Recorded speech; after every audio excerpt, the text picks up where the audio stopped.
2025ನೇ ಸಂಪೂರ್ಣ ವರ್ಷ ಈ 4 ರಾಶಿಯವರಿಗೆ ಹಣದ ಕಂತೆಯೇ ದೊರೆಯುತ್ತೆ. ಭಿಕ್ಷುಕನು ಕುಬೇರನಾಗುವಂತಹ ಯೋಗವನ್ನು ಈ 4 ರಾಶಿಯವರು ಪಡೆಯಲಿದ್ದಾರೆ. ಹಾಗಾದರೆ ಅಂತಹ ಅದೃಷ್ಟವಂತ ರಾಶಿಗಳು ಯಾವುದು, ಹಾಗೆ ಅವುಗಳಿಗೆ ಯಾವೆಲ್ಲ ಲಾಭ ಸಿಗಲಿದೆ ಅಂತ ಈ ವಿಡಿಯೋದಲ್ಲಿ ನೋಡೋಣ ಬನ್ನಿ. ಅದಕ್ಕೂ ಮುನ್ನ ನೀವೇನಾದರೂ ಗಣೇಶನ ಭಕ್ತರಾಗಿದ್ದಲ್ಲಿ ಈ ವಿಡಿಯೋಗೆ ಈಗಲೇ ಒಂದು ಲೈಕ್ ಕೊಡಿ ಮತ್ತು ತಪ್ಪದೇ ನಮ್ಮ ATV ಕರ್ನಾಟಕ ಯೂಟ್ಯೂಬ್ ಚಾನಲ್ ಅನ್ನು ಸಬ್ಸ್ಕ್ರೈಬ್ ಮಾಡ್ಕೊಳ್ಳಿ. ನಿಮ್ಮ ಜೀವನದಲ್ಲಿ ಯಾವುದೇ ಸಮಸ್ಯೆ ಇದ್ದರೂ ಕೂಡ ಡಿಸ್ಪ್ಲೇ ಆಗುತ್ತಿರುವ ಗುರೂಜಿ ನಂಬರ್ಗೆ ಕರೆ ಮಾಡಿರಿ. ಈ 4 ರಾಶಿಯವರಿಗೆ 2025ನೇ ಸಂಪೂರ್ಣ ವರ್ಷ ಬೀದಿ ಬಿಕಾರಿಯೂ ಕೂಡ ಕೋಟ್ಯಾಧಿಪತಿಯಾಗುವಂತಹ ಯೋಗ ಫಲವನ್ನು ಈ ವರ್ಷದಲ್ಲಿ ಈ ರಾಶಿಯವರು ಪಡೆಯುತ್ತಿದ್ದಾರೆ. ಮುಟ್ಟಿದ್ದೆಲ್ಲ ಚಿನ್ನವಾಗಿ ಪರಿಣಮಿಸುತ್ತದೆ ಅಂತ ಹೇಳಬಹುದು.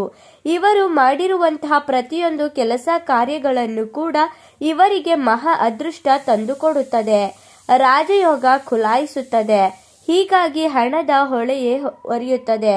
ಶ್ರೀಮಂತಿಕೆಯ ಜೊತೆಗೆ ಲಾಭವನ್ನು ಕೂಡ ಈ ರಾಶಿಯವರು ಪಡೆದುಕೊಳ್ಳುತ್ತಾರೆ ಅಂತ ಹೇಳಬಹುದು. ಈ ರಾಶಿಯವರಿಗೆ ಅದೃಷ್ಟ 2025ನೇ ಸಂಪೂರ್ಣ ವರ್ಷ ಇರುವುದರಿಂದ ಸಾಕಷ್ಟು ಲಾಭ ಕೂಡ ಈ ರಾಶಿಯವರಿಗೆ ಇರುತ್ತದೆ. ಜೊತೆಗೆ ಈ ರಾಶಿಯವರು ಹೂಡಿಕೆಯಿಂದ ಭವಿಷ್ಯದಲ್ಲಿ ಅತ್ಯಧಿಕ ಲಾಭವನ್ನು ಪಡೆದುಕೊಳ್ಳುತ್ತಾರೆ. ವ್ಯಾಪಾರ ವ್ಯವಹಾರದಲ್ಲಿ ಹೂಡಿಕೆ ಮಾಡಬೇಕು ಅಥವಾ ಮಿತ್ರರೊಂದಿಗೆ ಪಾಲುದಾರಿಕೆ ವ್ಯವಹಾರವನ್ನು ನಡೆಸಬೇಕು ಅಂದುಕೊಂಡಿರುವವರು ಖಂಡಿತವಾಗಿಯೂ ಒಂದು ಒಳ್ಳೆಯ ಸಂದರ್ಭದಲ್ಲಿ ನೀವು ಪ್ರಾರಂಭ ಮಾಡಬಹುದು. ಈ ಸಂದರ್ಭದಲ್ಲಿ ನೀವು ಪ್ರಾರಂಭ ಮಾಡುವಂತಹ ಕೆಲಸ ಕಾರ್ಯಗಳು ಕೈಗೂಡುತ್ತದೆ. ಜೊತೆಗೆ ನೀವೇನಾದರೂ ಈ ಸಂದರ್ಭದಲ್ಲಿ ನಿಮ್ಮ ಮಿತ್ರರು ಅಥವಾ ನಿಮಗೆ ಗೊತ್ತಿರುವವರ ಜೊತೆಗೆ ವ್ಯಾಪಾರ ವ್ಯವಹಾರವನ್ನು ಕೈ ಹಾಕಿದ್ದರೆ ಅದರಲ್ಲಿಯೂ ಕೂಡ ಸಾಕಷ್ಟು ಲಾಭವನ್ನು ಪಡೆದುಕೊಳ್ಳುತ್ತೀರಾ.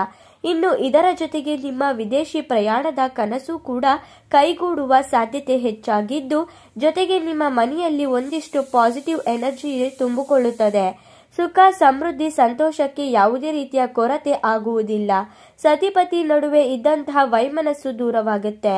ಪತಿ ಪತ್ನಿಯ ಬಂಧ ಮತ್ತಷ್ಟು ಗಟ್ಟಿಯಾಗುವುದರ ಜೊತೆಗೆ ನೀವು ಇನ್ನಷ್ಟು ಲಾಭವನ್ನು ಅನುಭವಿಸುತ್ತೀರಾ. ಜೊತೆಗೆ ನಿಮ್ಮ ವೈಯಕ್ತಿಕ ಜೀವನ ಬಹಳ ಸುಂದರಮಯವಾಗಿರುತ್ತದೆ. ಒಂದು ವರ ಅನ್ವೇಷಣೆಯಲ್ಲಿ ತೊಡಗಿರುವವರಿಗೆ ಸೂಕ್ತ ಓದುವವರು ಸಿಗುತ್ತಾರೆ.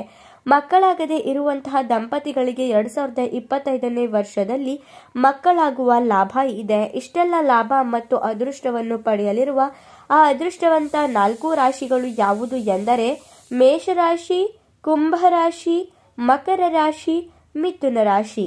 ಇವುಗಳಲ್ಲಿ ನಿಮ್ಮ ರಾಶಿ ಇದ್ದರೂ ಇಲ್ಲದಿದ್ದರೂ ಓಂ ಗಣೇಶಾಯ ನಮಃ ಅಂತ ಕಮೆಂಟ್ ಮಾಡಿ.